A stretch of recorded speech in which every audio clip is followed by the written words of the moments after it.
Ang mga latest, ang mga trending, ano na ba ang mga happenings? Usap-usapan. Usap-usapan. Siksik sa kwentuhang magaan at masiglang talakayan ng mga paksang siguradong inyong kawiwilihan. Bawat usapin, magkabuluhan. Kaya people of all ages, kasali kayo sa Usap-usapan sa Radyo Pilipinas World Service.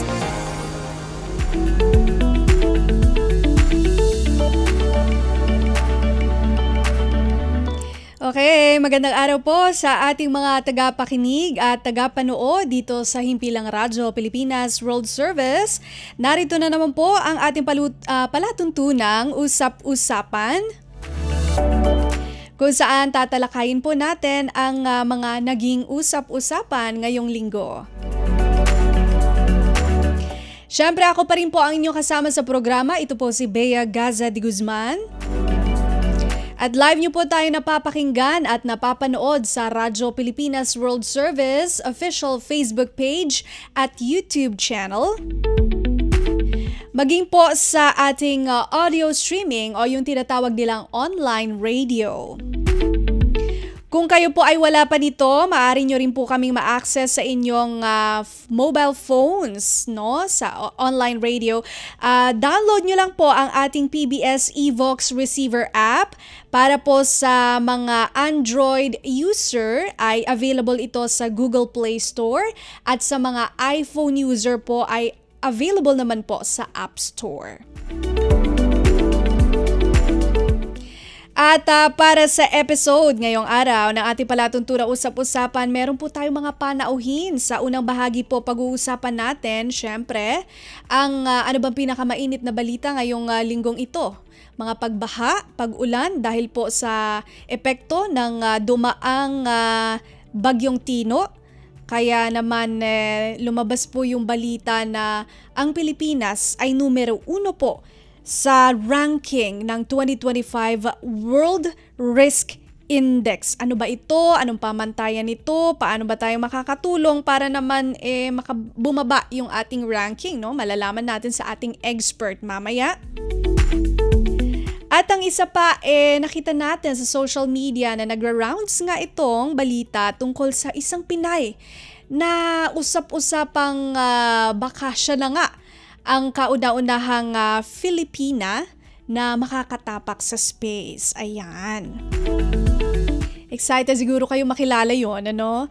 Kaya manatili po kayo nakatutok sa ating programa Usap-usapan. I-welcome na natin dahil kasama na natin live via Zoom si Professor Juan M. Pulhin, founding director ng University of the Philippines Los Baños Interdisciplinary Studies Center for Integrated Natural Resources and Environmental Management o UPLB INREM.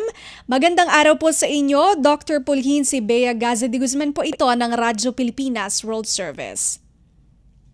Magandang araw at magandang umaga, Bea. Medyo hindi ko marinig ang audio. Okay. Medyo mahina yata. Lalakasan po natin. Okay na po ba ngayon?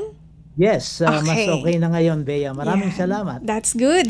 Okay, maraming salamat din po, Dr. Pulhin, sa inyong oras at pagpapaunlak dito po sa ating programa. Ngayon, kagaya po ng nabanggit ko kanina sa pagsisimula ng ating palatuntunan, nabalitaan nga po namin na ang Pilipinas ay number 1 po sa ranking ng 2025 World Risk Index. Kaya gusto po namin malaman sa inyo ang tungkol dito. Pero bago po iyan, gusto rin natin na makilala kung ano po ba ang UPLB INREM at kung ano po ang ginagawa ng inyong institution. So, maaari niyo po bang ipakilala sa ating mga tagapakinig, Dr. Pulhin, kung ano po itong University of the Philippines Los Baños Interdisciplinary Studies Center for Integrated Natural Resources and Environmental Management, sir? Thank you very much. At again, magandang umaga po sa ating mga tagapakinig ngayong umaga. Ang UPLB INREM po, yun po ang short doon sa nasabi ni Bea, ay isang interdisiplinadong pag-aaral. Ito ay sentro ng interdisiplinadong pag-aaral para sa tinatawag nating integradong pamamahala ng likas yaman at kapaligiran. Ito po ay naitatag upang tumugon sa pagkasira ng ating kapaligiran at likas yaman sa hamon ng climate change, at ganun din ay pagkawala ng tinatawag nating biodiversity sa Pilipinas. Isinusulong po natin yung ating vision o goal sa tinatawag nating likas kayang pag-unlad o yung sustainable development. Okay. At ang ating pong pamamaraan dito ay sa pamamagitan ng pag-aaral o pagsasaliksik. So, isinusulong natin yung tinatawag nating science-based decision making at hindi lamang sa isang gamit ang isang lente ng disiplina, kundi dahil po ito ay interdisciplinary, ito po ay binubuo ng iba't ibang disiplina na may kinalaman sa ating likas yaman at kapaligiran. Napakaganda paliwanag, Dr. Pulhin. Talagang kailangan po natin itong mai-offer ng inyo pong institution dahil kailangan po yung sustainable development. Nakikita natin ngayon mukhang masasabi natin o maituturing natin na hindi sustainable yung nangyayari. Nakikita natin na maraming nasisira dahil eto na naman may paparating nga pong super typhoon na medyo nagpapanik na nga yung mga tao, pero hindi po natin gustong mangyari yon. Syempre, magiging prioridad natin yung disaster preparedness. Kaya pag-uusapan na natin to, Dr. Pulhin, maaari niyo po bang ipaliwanag kung bakit or kung ano itong World Risk Index at ano ba yung batayan, bakit ang Pilipinas po ay naging number 1 dito? Okay, so yung tinatawag nating World Risk Index, kung uugatin natin ang pinagsimulan niyan, ito ay na-develop ng United Nations Institute for Environment and Human Security noong taong 2011. At ang layunin nito upang i-analisa at pag-ugnayin ang suliranin ng dalawang salik. Ang una, yung panganib sa kalamidad, ang tawag natin dito ay exposure to natural hazards. Anong ibig sabihin nitong natural hazards? Ito yung bagyo, ito yung lindol, ito yung tagtuyot. Yun yung tawag nating natural hazards. So, tinitingnan itong risk index na ito yung exposure. Gaano ka ba kalantad dito sa mga natural hazards na ito.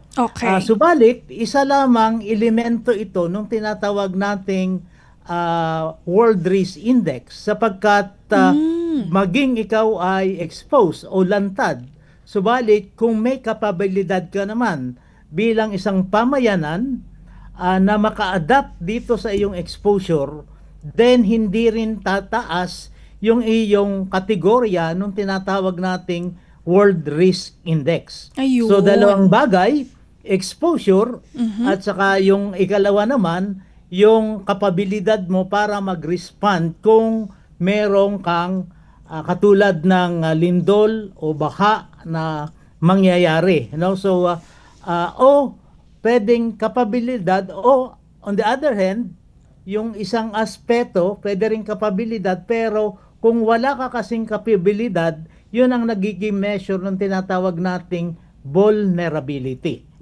Vulnerable ka kasi hindi maayos yung kapabilidad mo para mag-respond. So, sa konteksto ng Pilipinas, mataas yung exposure, mataas din yung ating vulnerability. Kaya nag-number 1 tayo sa World Risk Index. Ayun, kaya pala, no? Kumbaga, hindi lang tayo exposed. Nakakalungkot din, no? Inaisipin na bukod sa expose na nga tayo, wala pa tayong kumbaga kakayahan o kapabilidad na i-address siya, no? Kaya siguro ito yung mga pinag-iisipan natin kung paano, no, Dr. Pulhin, paano ba natin ito ma-resolve? Ano po yung kailangan nating tutukan para mapabuti yung ranking natin bukod doon sa pagkamit ng pagpapababa ng ranking, higit sa lahat siguro yung malesen yung epekto naman sa tao dahil nakakalungkot po, ang dami pong namamatay sa pagbaha, Dr. Pulhin.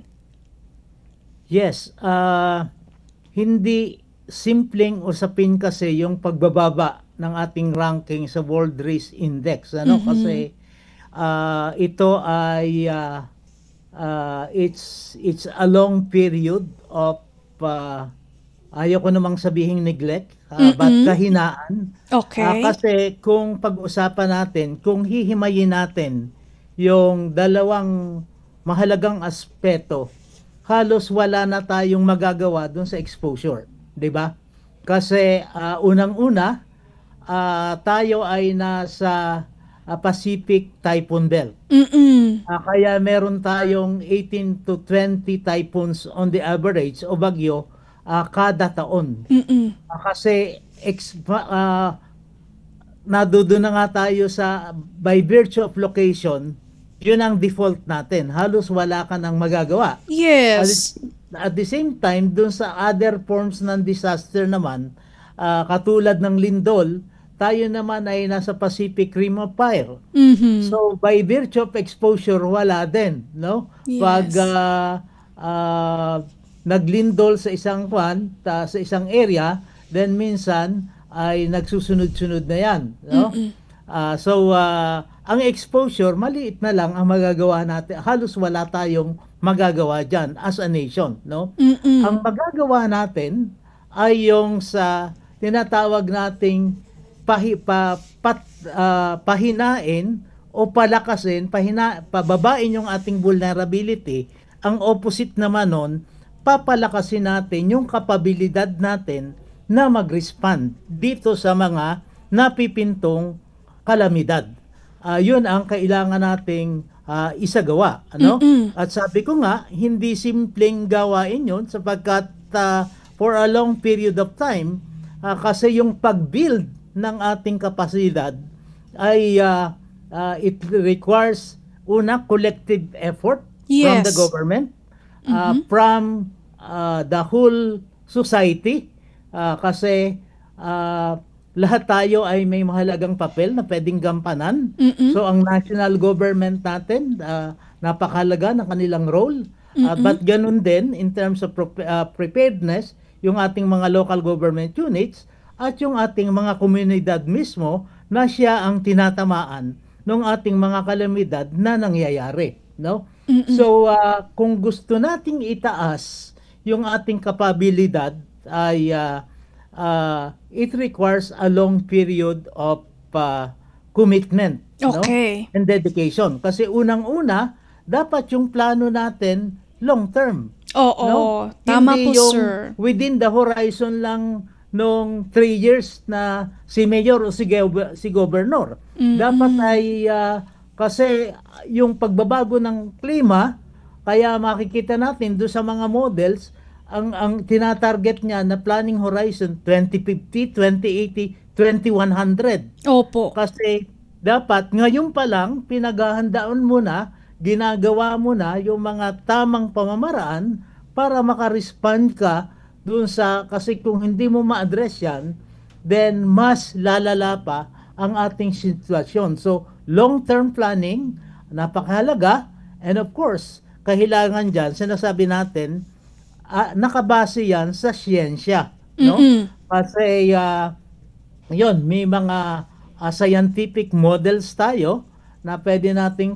kung ganito ang maging scenario in the future, papaano ang ating plano na gagawin, ano?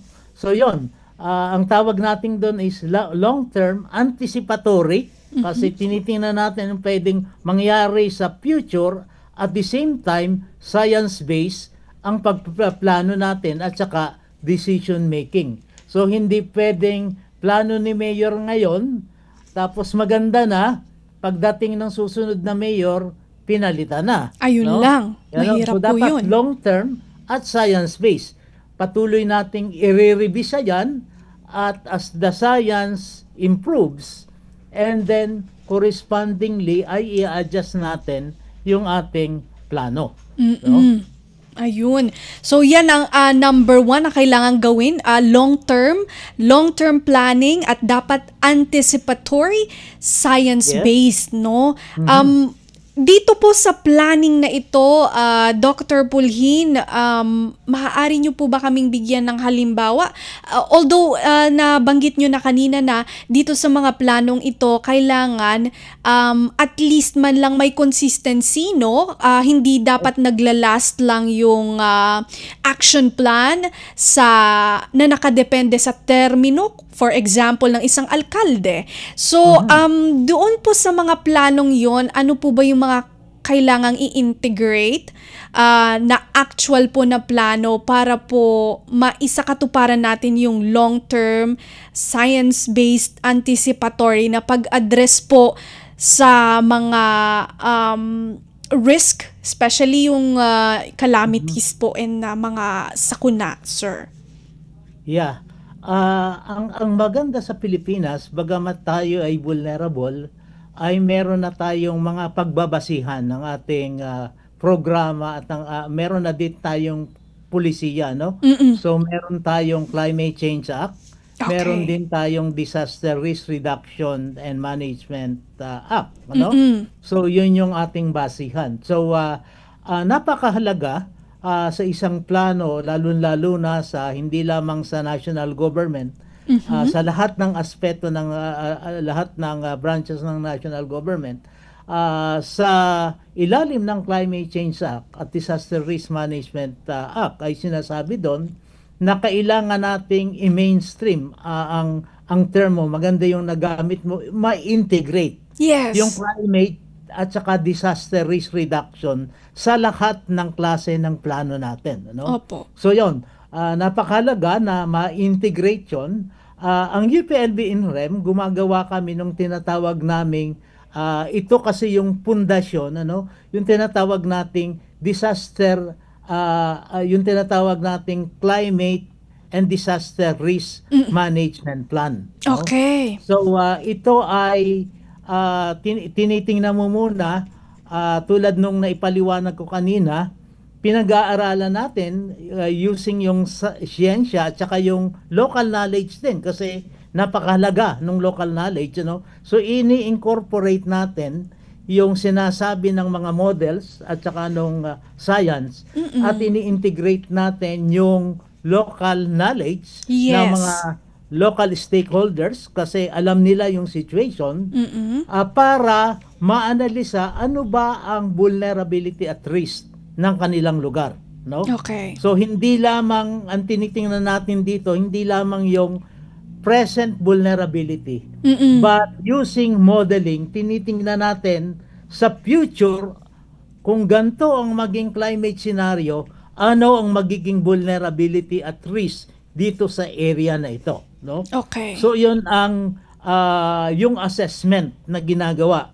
Pagkatapos na magawa yung assessment, yun yung in your own word, Bea, maganda yun yung i-mainstream natin o ini-integrate natin sa iba't ibang klase ng local development plan. Okay. Pwede yung sa municipality, comprehensive land use plan, yung mga investment plan, kahit yung mga physical development plan, dapat naka-integrate lahat yung tinatawag nating vulnerability and risk assessment. Again, hindi lamang sa kasalukuyan, kundi yung future. In the future.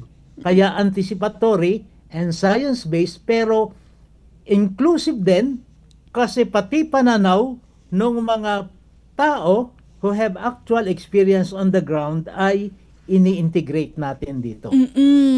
Gusto ko po yun, yung bigyang diin lang natin yung ipinaliwanag sa atin ni Dr. Pulhin na kailangan kasama po yung local knowledge, no? kumbaga kapag meron po tayong solusyon na ipipresenta, hindi yung top-down lang, dapat meron din yung bottom-up din para naman yung ating solusyon ay ano ba yung tinatawag nila, holistic, kumbaga. Dahil maaaring kapag top-down lang po, Dr. Pulhin, posibleng merong hindi nakikita yung top on the ground na kailangan din maisama. No, kaya natutuwa ako doon kasi dito po na-empower po ang ating local communities na magpresenta ng sarili nilang solusyon na maaaring hindi po yun nakikita on the top level kapag nagbabalang ng polisiya. So napakagandang konsepto po. Ito po, although sinabi niyo po kanina na Dr. Pulhin, it will take time bago po natin ma-achieve yung pagkakapacitate ng ating kahandaan at yung kasi wala na tayong magagawa doon sa exposure wala geographically kaya ba nating ilipat ang lokasyon ng Pilipinas? Hindi naman po, di ba? So talagang ang kailangan lang nating gawin ay yung i-capacitate yung ating readiness at yung po yung mga ipinresenta yung recommendation. Ang tanong po natin ngayon, Dr. Pulhin, may posibilidad po kaya na maibaba ang ating ranking at kung gaano man katagal sa tingin niyo po, gaano katagal, sir? Again, ito ay magdidepende kung sa commitment at seriousness ng ating effort sapagkat yung pagpapataas ng ating adaptive capacity ay hindi naman issue lang ito ng disaster risk preparedness. Yes. Kasi tayo ay bansa na napakarami ng populasyon who are living in poverty, maraming mahihirap. At ito ay nako-contribute din sa pagbaba ng ating vulnerability, kaya makikita mo kung ikukumpara kunyari natin ang Pilipinas sa bansang Japan, sa aspeto ng disaster, hindi sa typhoon kundi sa paglindol, halos every day ay may mga, it could be 100 earthquakes, yes, tremors nangyayari sa Japan, pero hindi sila nagka-cancel ng class, kasi grabe ang kanilang adaptive capacity. Una, yung sinasabi nating preparedness, but at the same time, bilang bansa kasi ay maunlad siya. Opo. So may kapabilidad yung kanyang populasyon. Kunyari na hindi sila ang kanilang mga tinitirahan ay matatag, ang kanilang mga gusali ay on standard, yes, ang kanilang mga infrastruktura ay matitibay. So yun level din kasi, malaki kasi ang kontribusyon nung antas ng socioeconomic status ng isang bansa sa kanyang pag-angat ng kanyang kapabilidad para maging handa dito sa mga sakuna, So yon, napakahalagang ma-address natin ito at sabi ko nga depende kung gaano kolektibo at the national level, but also yung participation ng local government units, kahit yung mga private sector at saka yung mga civil society organization, kayo mass media, napakahalaga ng papel na pwede nyong gampanan in terms of dissemination of information and yung educating our constituent tungkol dito sa ating pinag-uusapan na disaster risk management. At gusto ko ding i-add ang kahalagaan ng good governance. Yes. Diba? Kasi kung meron tayong mga governance champions kasi in a situation na substandards, kunyari yung ating mga flood control projects, malaki ang magiging problema talaga natin. So, but on the other hand, kung meron tayong mga good governance champions na talagang sila ang magsusulong at different levels ito, sa policy, yes, sa national government, tapos sa mga executive branch sa pag-i-implement ng mga programa And then, of course, yung local government units natin at yung ating awareness sa ating populasyon, palagay ko ay tayo naman ay mag-i-improve. At kami din bilang mga mananaliksik sa academic sector ay ginagawa namin ang pwede naming magawa upang isulong ang mas updated na siyensya nang sa ganon ay maging responsive yung ating mga pulisiya at plano para siya naman ay naangkop sa hamon ng panahon. Ayun, napakagandang punto, no? Kailangan yung mga nire-research natin ay responsive doon sa pangangailangan ng panahon, no? Gusto ko po yun. Ang gaganda ng mga point ni Dr. Pauline. Ang dami ko po natututunan sa inyo. For sure, ang ating mga tagapakinig din po.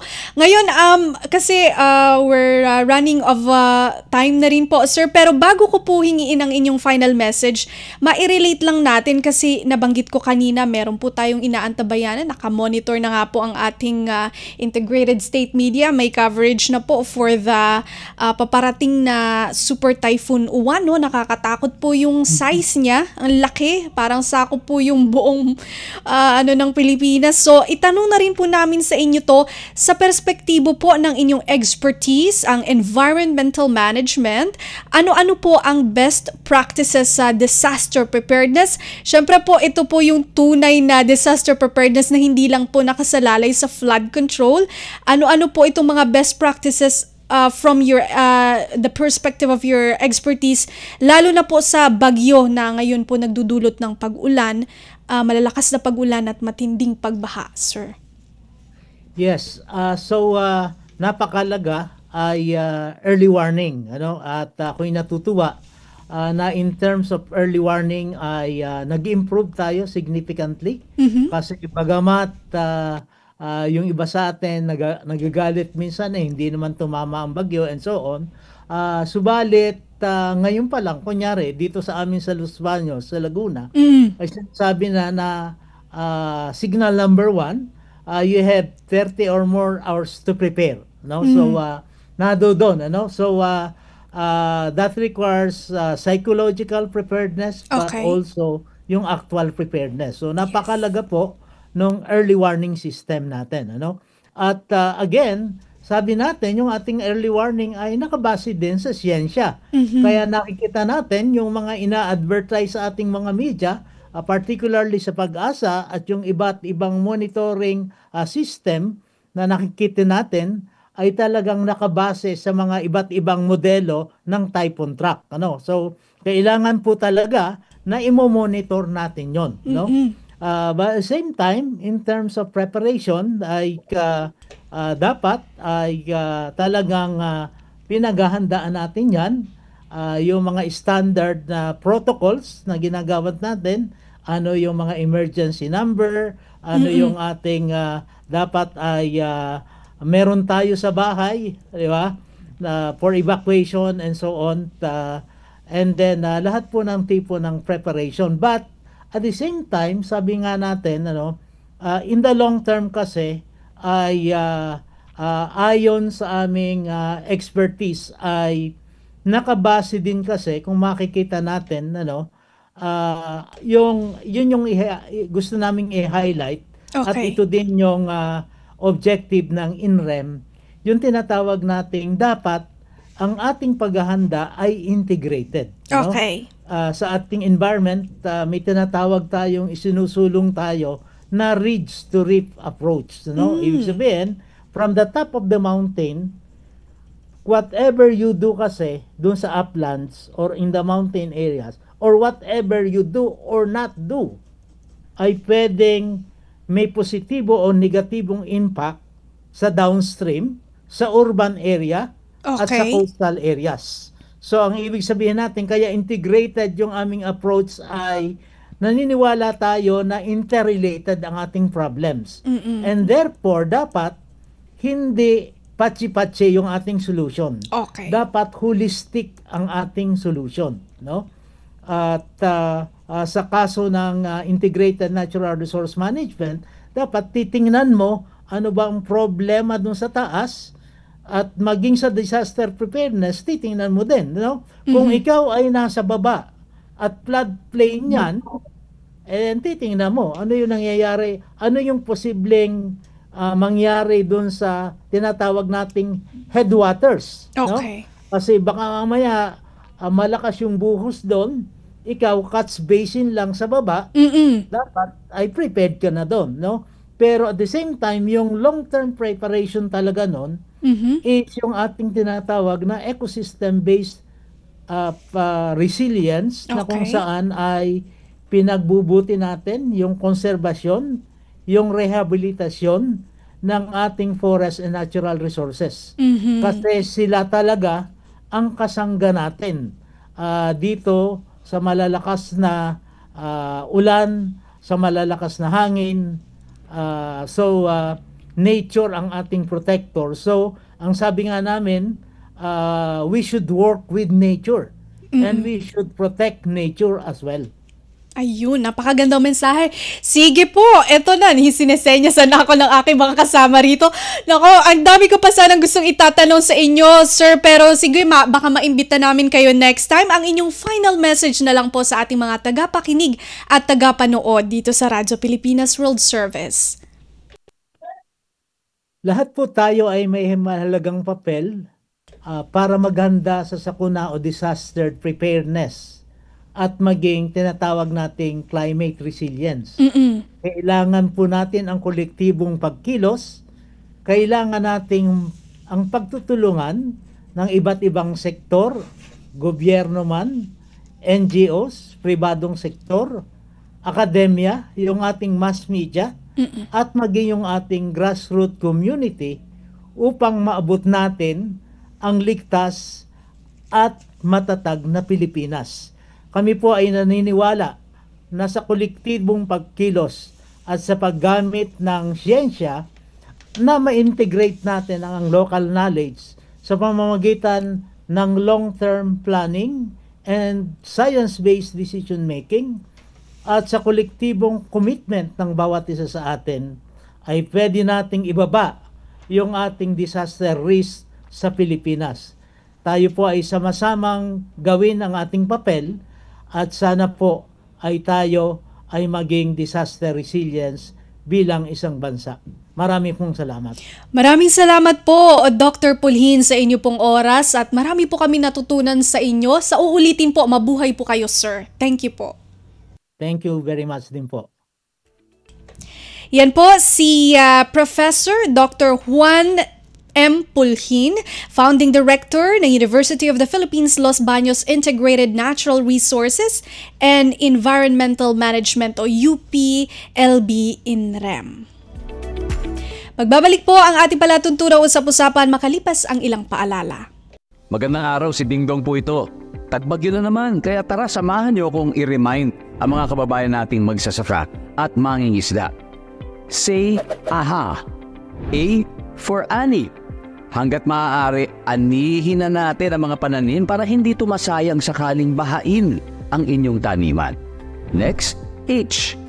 Hayop. Ilikas natin sa mataas na lugar ang mga alagang hayop tulad ng baboy, kambing, baka at iba pa. Huwag rin kalimutan ang pets natin, ha? At A for alon. Paalalahanan ang mga kapamilya nating mangingisda na huwag na munang pumalaot. Say it with me. AHA.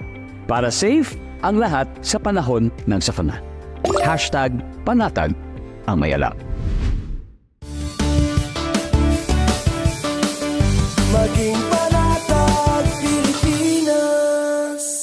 Mas pinadali na ang government transactions sa tulong ng eGov.ph Super App. Pwedeng-pwede mo nang magawa ang lahat ng ito. I-download ang eGov app sa iyong smartphone o tablet mula sa App Store o Google Play Store. Pagkatapos, ilagay ang iyong mobile number at i-authenticate gamit ang one-time PIN o OTP para marehistro ang iyong account. Saka ilagay ang iyong mga pangunahing impormasyon at kumpletuhin ang facial recognition technology para sa verifikasyon ng iyong pagkakakilanlan. Para sa mas mabilis at mas maayos na serbisyong panggobyerno, gamitin na ang eGov.ph Super App.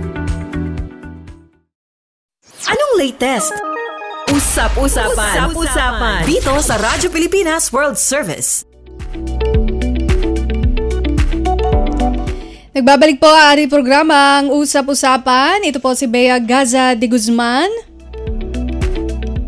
Narito na po tayo sa ikalawang bahagi ng ating palatuntunan at syempre ito, sabi natin, pinangako natin, ipapakilala namin sa inyo yung kauna-unahang Pinay na analog astronaut at na kumakampanya dito po sa availability or access ng ordinary people para makapunta po sa kalawakan.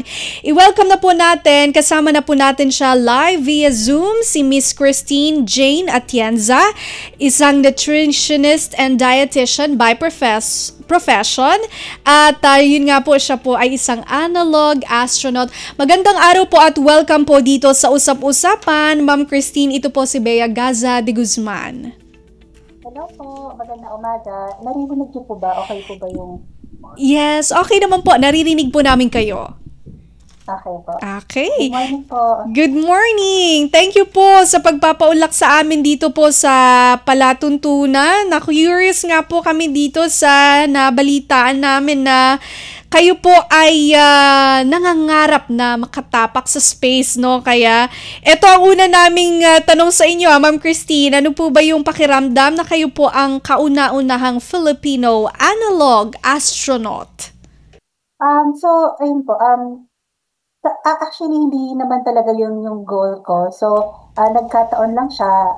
Basically, ginawa ko yung, nag-apply ako sa pagiging analog astronaut para dun sa study ko on space nutrition, since I'm a nutritionist dietitian and I'm doing research on space nutrition, and then I applied for analog astronaut. So, it wasn't a goal, but nung nakuha ko, I guess, naging, ayun na yung tawag sa akin ng mga tao. So, for me, it became also a responsibility. So, dahil dun sa title, I guess, nagkaroon ako ng mas malaking platform so I can advocate for space education and awareness sa space dito sa Pilipinas or sa kapwa ko mga Pilipino. So, yeah, with that title, I'm taking that more of a responsibility. Ayun. So, yes, speaking of space education, Ma'am Christy, kasi meron po nagtatanong dito, maaari nyo daw po bang ipaliwanag sa amin itong ibig sabihin ng analog astronaut? Kapag daw po ba may analog astronaut, meron din daw po bang digital astronaut? May nagtatanong po.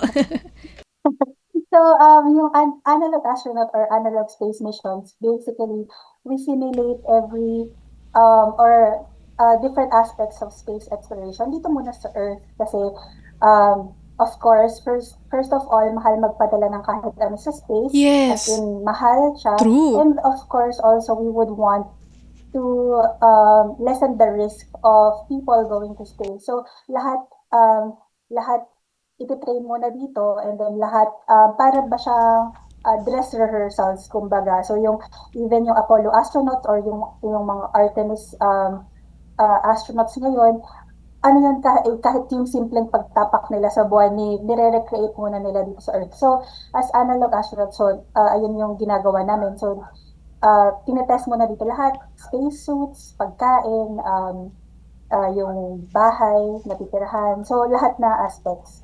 Ayun yung ginagawa na analog astronaut. And as analog astronaut, researcher ka, so meron kang mga activities or research na ginagawa mo or ipapagawa sa'yo, and then also para ka rin magiging guinea pig kasi kukuhanan ka ng data from dugo, buhok, or mga surveys, psychological tests. So, ganun po yung pagiging analog astronaut. Ayun, analog astronaut. Ano naman po yung nag-inspire sa inyo na maging analog astronaut? Gayong kayo po by profession ay isang nutritionist dietitian, ma'am. So, ayun po, as I explained earlier, parang medyo nagkataon siya. Doon ako napadpad sa pagiging analog astronaut kasi before I'm involved na sa analog space missions, but as a researcher. So, may mga study ako na ginagawa with other countries, so sa Switzerland, sa Poland, sa Iceland. So basically, ako yung nutritionist nila. Okay. And then, after ng mga research ko nun, after siguro sometime, after 2 years ko yung ginagawa, napaisip ako na, what if mag-apply ako as a crew member din, para naman alam ko kung ano yung nafe-feel ng mga underwater astronaut, para rin mapaayos yung research ko in the future. So, ayun yung dahilan bakit ako naging underdog astronaut and nag-apply as a crew member. And Ma'am Christine, nakita namin na meron po kayong kinakampaign ngayon. Isinusulong niyo po na mapasama kayo sa Blue Origin's New Shepard flight. Ano po ba itong flight na ito at bakit po natin to pinupush? So, ayun po. Medyo background muna. So, after ko maging analog astronaut, nag-talk ako sa maraming schools, sa iba't ibang lugar, and laging tinatanong sa akin, tinatanong ko sa mga bata, or may mga lumalapit sa akin, ng mga students, or mga tao, laging nila sinasabi na pangarap nila maging astronaut, or ng bata sila, gusto nila maging astronaut. So, after that, napaisip ako na, we have to do something about it. Kaya nag-train din ako for suborbital space flight. So basically, one ticket away na rin ako sa space. Na-certify ako just this year, March this year, for a space flight. And nag-train ako sa States, sa NASTAR, kung saan nag-train yung mga commercial astronauts. And then, after nun, lumabas itong Blue Origin with Sarah na campaign for a seat in a Blue Origin New Shepard flight. So yung New Origin suborbital space flight, kung familiar kayo dun sa Katy Perry flight, ayun, ganun siya. So may 6 na seat yun, na yung 5 seats dedicated sa iba't ibang countries, and then may 1 seat na available for everyone. Okay. Ayun yung kinakampaign natin. And I think for me, this is a step towards bringing Philippines closer to having its own spaceflight program, kasi if magkaroon ng Filipino na makasama doon, of course, lahat tayo manonood. Yes! Lahat ng industries magiging involved. So, I hope na ma-highlight yung space community with this. But at the same time, hindi lang ito yung ginagawa natin. So, we're looking at other avenues for having our own spaceflight program. So, this is Blue Origin or Sarah campaign is just one way. So, but on the side, we're also doing some other things for human spaceflight program. Ma'am Christine, nabanggit nyo na merong 6 seats, kumbaga yung slot na pwedeng sakyan or mapasama para mapunta sa space. Sabi niyo 5 seats na pangalanan na po yung mga bansang kasali. Ito pong kinakampaign natin, if ever kayo po, kung mapipili tayo, sana, no? Excited tayo dito. Yun po ba yung last seat na inaano natin, kinakampaign? Yes, yung 6th seat yung available. Although I'm not sure kung yung 5 ay na-introduce na, but yung 4 meron ng dedicated seat. Yung 5 hindi pa ata na-announce, but the 6th seat is available for everyone. So, maraming Filipino din na nagka-campaign, so hindi lang ako. So, hopefully, Filipinos can support us by learning our story or sharing our story. Yes. Nakakatuwa. Excited tayo dito. Sana po Pilipino ang makuha sa 6th seat nito. Ma'am Christine, nabanggit nyo rin po kanina na nag-undergo po sa training. Actually, certified na kayo. Pwede nyo po bang i-share sa ating mga tagapakinig at tagapanood kung gaano po ka-intense yung training na pinagdaanan ninyo? Ano po ba yung usually ginagawa sa training na ito? So, yung training ko po is basically, ayun po yung training na pagdadaanan ng mga, kung familiar kayo sa SpaceX astronaut or Virgin Galactic astronaut. So, lahat po sila dadaan dun sa training na yun before sila pwedeng lumipad. Kailangan nilang ma-certify. So, yung main bulk ng training namin is yung mismong launch or yung centrifuge training. Okay. So, parang kung familiar din kayo sa mga jet na movies, so may pagdadaanan kami na 6 Gs. So, ayun yung tinitrain namin, yung gravity, ng Okay. pag-launch. So basically, mafe-feel namin kung paano i-launch and kailangan namin yung kailangan namin na matutunan yung countermeasure. So ano po yung ibig sabihin nun? So basically, kailangan po ma-feel or ma-counter yung 6G. Ano po ba yung 6G? So, ako, yung personal training po or yung sa iba din mga commercial astronaut, para may fix na ako na nakapatong sa akin. So, ganun yung ma-feel. So, mabigat siya. Oo nga. And, ayun. So, kailangan hindi ka mag-faint, hindi ka masuka. Lako, ang hirap naman po.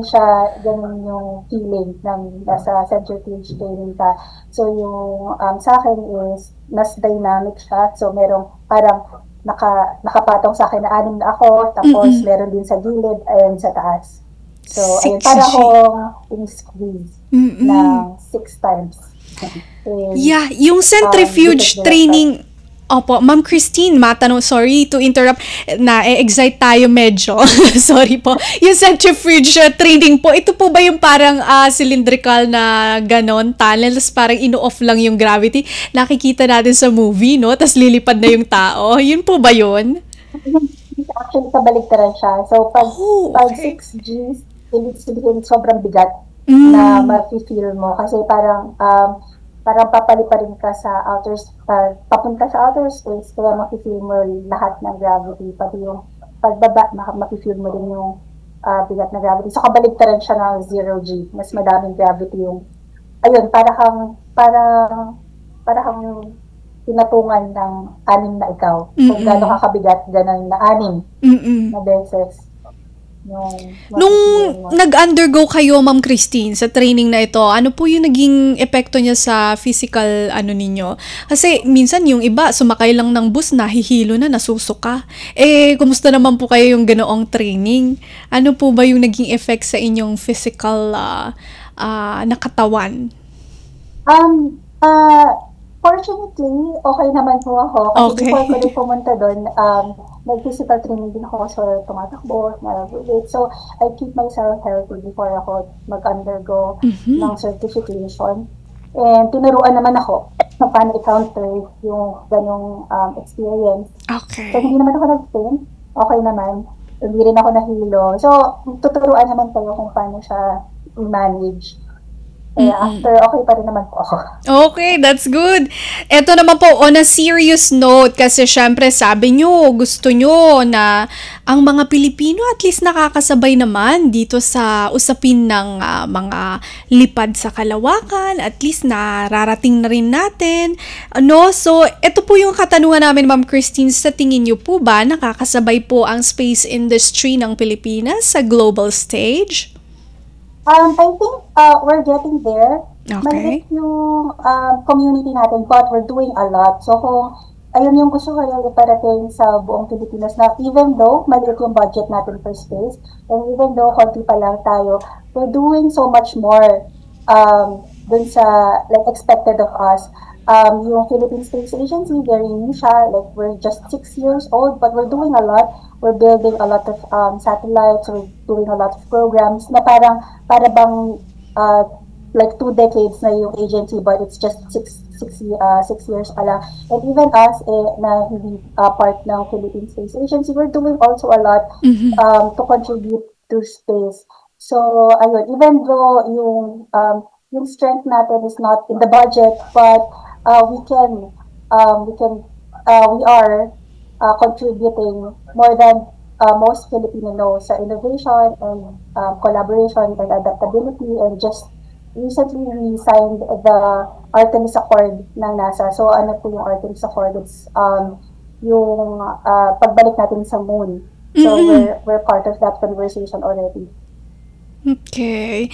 So, ibig sabihin po ba nun, kasi sabi nyo parang hindi naman po kayo kabahagi ng Philippine Space Agency, pero like meron po ba kayong collaboration with PhilSA?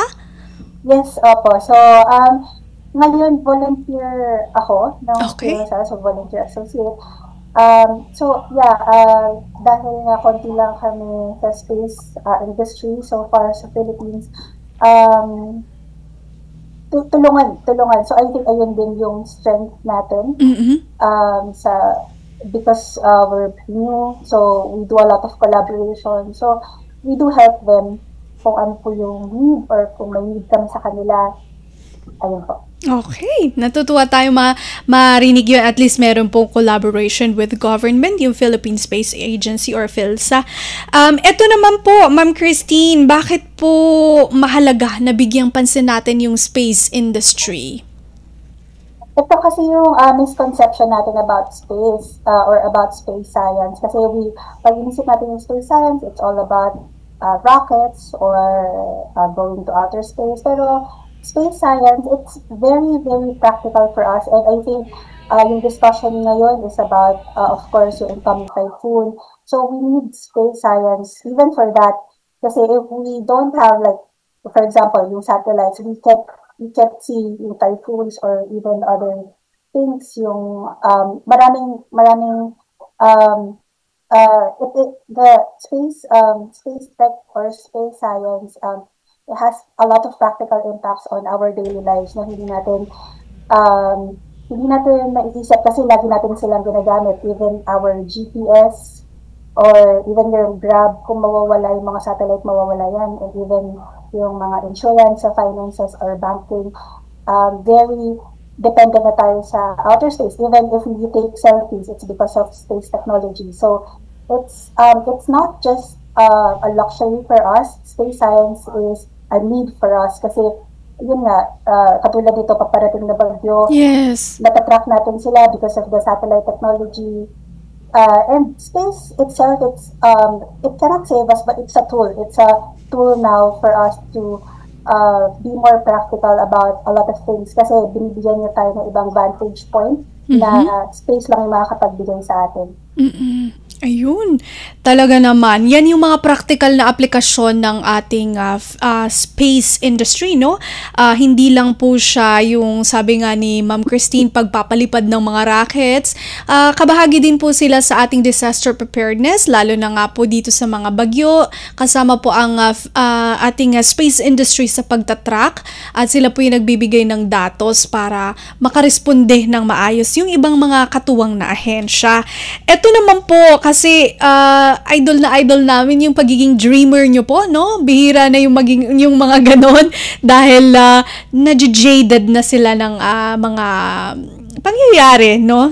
Sa surroundings. Pero ito talaga na gusto pa rin namin itanong, ano po yung inyong pangarap pa sa space industry ng Pilipinas kung meron man?